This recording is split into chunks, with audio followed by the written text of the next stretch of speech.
Всем доброе утро. Дети собрались завтракать. У нас сегодня столько дел. Не знаю, как все успеть. Я уже с утра замариновала курицу. А Алексей выкинул мою овощечистку Бернер. И теперь чистит мне картошку сам.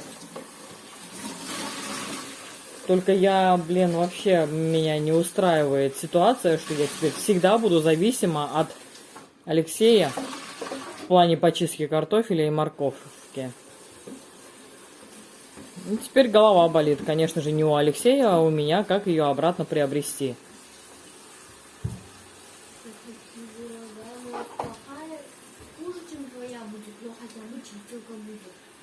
Ну, в общем, это уже не первая чистилка, но первая брендовая, хорошая, дорогущая чистилка, которую выкидывает мне Алексей. Никак мама Оля не научится. Никак Алексей не научится. Напишите в комментариях. Вот смотрите. Чашка, в которой я чищу картошку, да? Здесь остаются шкурки. Потом я эти шкурки вот так вот рукой вынимаю и перекладываю в мусорку. Потому что бывает, под шкурки зарывается картофелина, может зарыться, да, там не заметить ее можно. Вот, и таким образом можно выкинуть. Никогда я ее вот так не переворачиваю в мусор. Алексей всегда переворачивает вот так. Вот, я часто оставляю чистилки в кожуре вот здесь. И Алексей вот так вот мне переворачивая, выкидывает их, я уже не знаю, с десяток точно выкинул, если в общей сложности и чистилки, и ножи, да, скалькулировать. Но самое обидное, что бернеровскую мою чистилку я везла из России. В России я ее без проблем, она стоит недешево, сейчас уже она 540 рублей стоит, но я ее без проблем могу купить в России. А здесь? В общем, не знаю, я расстроилась, с утра настроения нет никакого, но на сегодня у нас нет мукбанга, надо снимать мукбанг. Поэтому сейчас обложу вокруг курочки картофель на противень и отправлю в духовку. Ты уже второй персик кушаешь? Да, тоже весь помятый. Сочный? Супер. Будешь персик, Миша? Нет. Вкусный? Миша, яблоко. Здесь персики настолько сочные, что кушать их можно только около раковины. Миша, какие яблоки крупные бери, яблочко мам. Где намыл маме? Не надо две мамины брать на рецепт это. Такие же есть большие в холодильнике, хочешь? Не. Такие большие. Я одно взял нормально. Дай я попробую кусочек. Только так, чтобы маленький, чтобы в рот положить, не капать.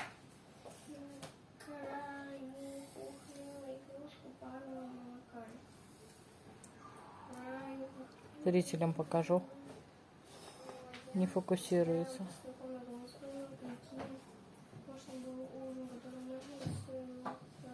Ну, фокусируйся.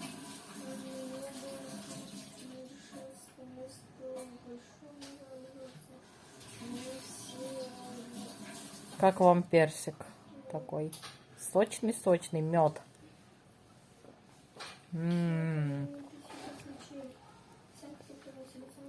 А какой ароматный. Молодец. Миша почитал. Страница. Алексей что-то купил. Еду какую-то.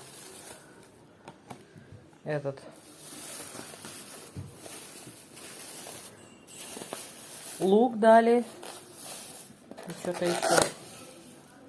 Куча лаваша. И чуть-чуть шашлычка. Так мало.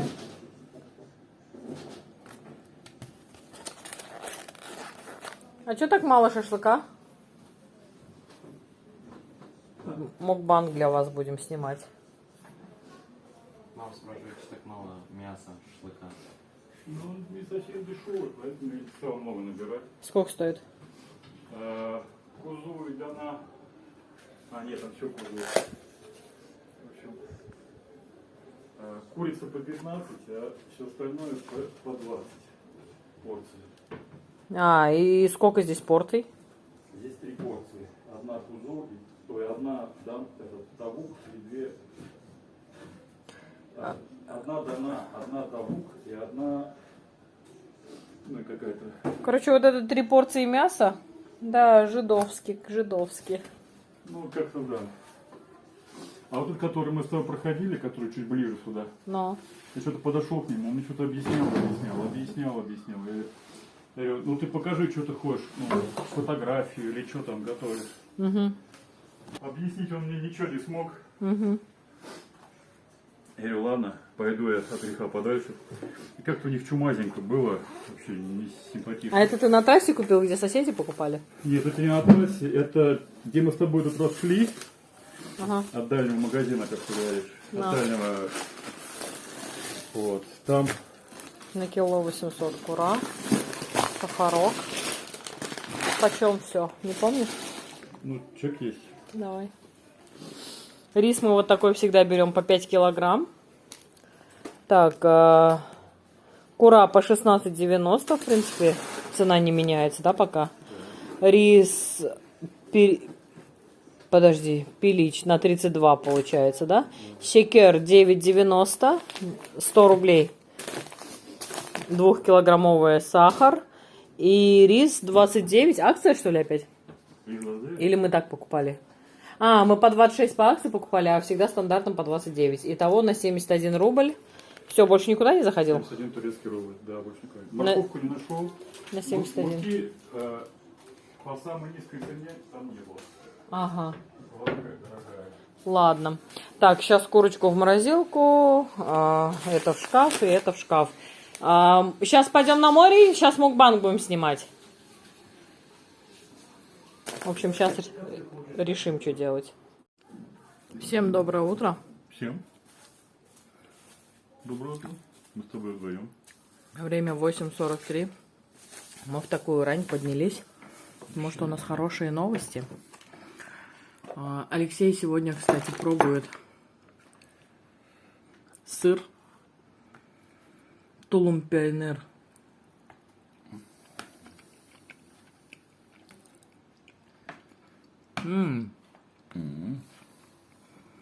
А он не так уж и сильно пахнет овечкой. Не, ты не ешь. Я отказывалась даже Даже резать отказывал. резать его, что руки будут пахнуть. А он не сильно пахнет. Ничего так. Как тебе? Мне хорошо. Вкусно? Нравится? Овечку и сыр вкусно. Тулум Пейнер. Это то, что соседи презентовали в качестве презента. Да? Спасибо скажешь? Спасибо. Teşekkür ederim. А соседям? Потом. Конечно. Ну так, сыр на любителя. Я вот это, конечно, доем кусочек, половиночку Можно свою. доедать. Вот, но Алексей его прям молотит с удовольствием. Нет, он так сильно не пахнет овечкой, как мы в Болгарии покупали. Есть невозможно. Мы здесь тоже покупали как-то Да? в коробочке. В общем, мы подорвались так рано, потому что нам принесли искан вчера. Вот, сделали нам искан. И мы отправляемся в энергосбыт, чтобы показать его, чтобы нам уменьшили электричество. И еще то, о чем я говорила пару дней назад, что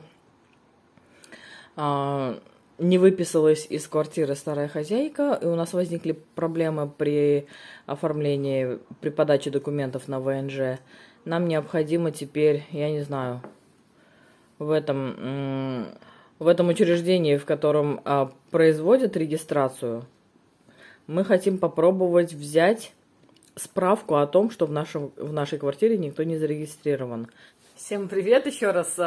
Включила камеру. немножко сумбурно как-то вам рассказала, и вы, наверное, не совсем поняли. В общем, мы поехали в этот Nüfus İdaresi, где пытались самостоятельно выписать нашу бывшую эту хозяйку, но нам сказали, никто никого выписать не может. Вот, и вам нужно, нам нужно обратиться к ней, чтобы она сама выписалась. Когда она пропишется по новому адресу, автоматически из этой квартиры она выпишется. Тогда Алексей стал с ней созваниваться. Вы знаете, на удивление, она любезно согласилась и на следующий же день выписалась, да? Она же и так уже нарушила миграционное законодательство, то, что переехала, а не перепрописала. Ну да, она нарушила миграционное законодательство. Я еще подробно про эту тему расскажу. Вот, как вообще это сделать, если вдруг ваши старые хозяева не выписываются, либо у вас нету связи с ними, да. Ну, в общем, она любезно согласилась. На следующий день быстренько, оперативно. Собственно, ей это тоже нужно было, потому что иначе были бы у нее проблемы, да. Она, значит, на следующий день выписалась. Вот. И сказала, что все, в системе должна появиться информация о том, что она выписана.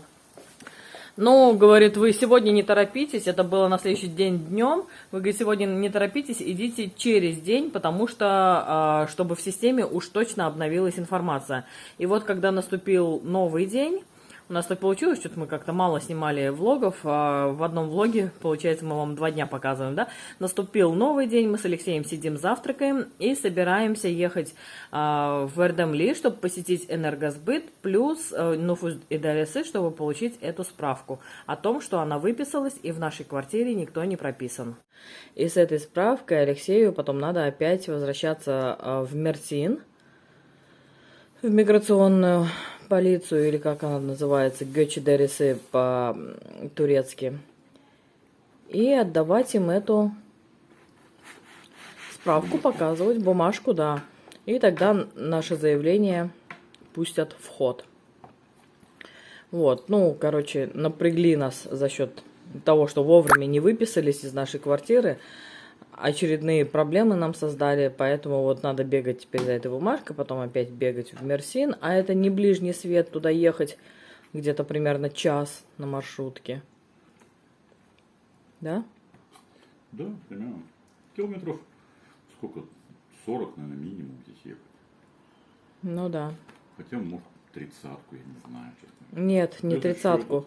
30-ку вспомни, мы едем на маршрутке из дома до Москвы. Сколько мы едем? 25 минут мы едем. Там она по выделенке едет. Почти без остановок. Там как-то нет. Здесь тоже пробок нет. Бывает чуть-чуть такие подторможения. В общем, вот такие у нас дела. Сейчас поедем вместе с нашими турецкими друзьями в Эрдемли за этими всеми документами, бумажками. Дети у нас пока еще спят. Мы завтракаем. Такие дела. Мы ждем наших соседей. Сейчас вышли из Энерджиса.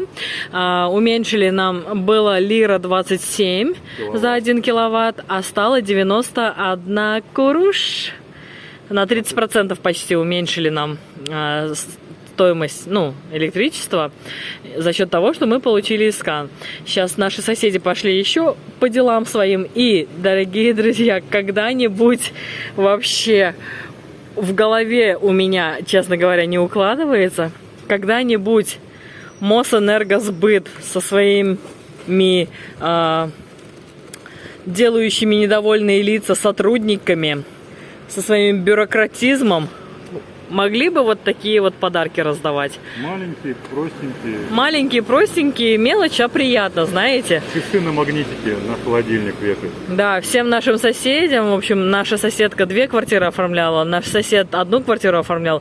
И вот в каждую квартиру дали по вот таким часам. В общем, соседке дали 2 комплекта таких часов, а нам и соседу по 1. У них там целые огромные коробки, у каждого сотрудника рядышком стоят, и они всем посетителям раздают такие вот подарочки небольшие. Очень приятно.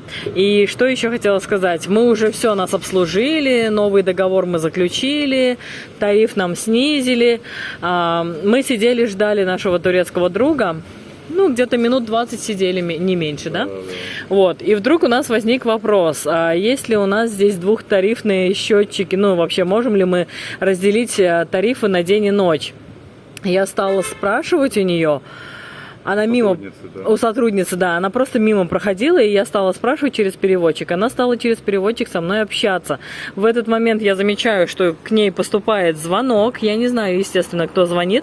Она этот звонок скидывает и продолжает мне печатать сообщения в переводчике. Ну, слушайте, другие бы сказали: извините, ваше время истекло, я вас уже обслужила. Идите, берите талончик и консультируйтесь, да, заново. Ну, то есть, не то чтобы другие бы, а в России бы так сказали бы. Не знаю, вот мы привыкли к такому скотскому отношению, да, с этим недовольным взглядом и так далее, да, и когда здесь видишь вот такое человеческое отношение, просто удивляешься этому, да?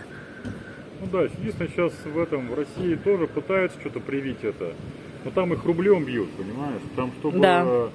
Если что-то он не сделал, то ему прилетит какой-то там... Премию не то чтобы лишат, но подрежут. Да, они это считают же, как там сейчас всякие нормативы ввели на все. Ну, и чтобы ему, если такая штука прилетит ему там, отрицательный отзыв, то это у него в итоге премия отрицательная. Ну да, даже в Сбербанке стали практиковать. Ты обслужился, и рядом с окошком стоит такая блочок такой, где смайлики. Довольная мордочка и недовольная мордочка. То есть... не предлагают ничего нажать на это. Ты сам можешь нажать. Да. Берешь, нажимаешь, и от этого, я думаю, тоже в копилочку идет сотруднику либо плюсики, либо минусики. Ну да. Со мной парень работал, он до этого в Сбербанке работал, говорит, там очень у них сейчас жестко. И у них план, даже у всех сотрудников есть на продажу всяких, у кого на там дополнительные сим-карту, карту оформить, кому там что-то еще. В общем, все обязательно какие-то есть дополнительные, так сказать, планы, которые должны они выполнять помимо своей основной деятельности. Ну да.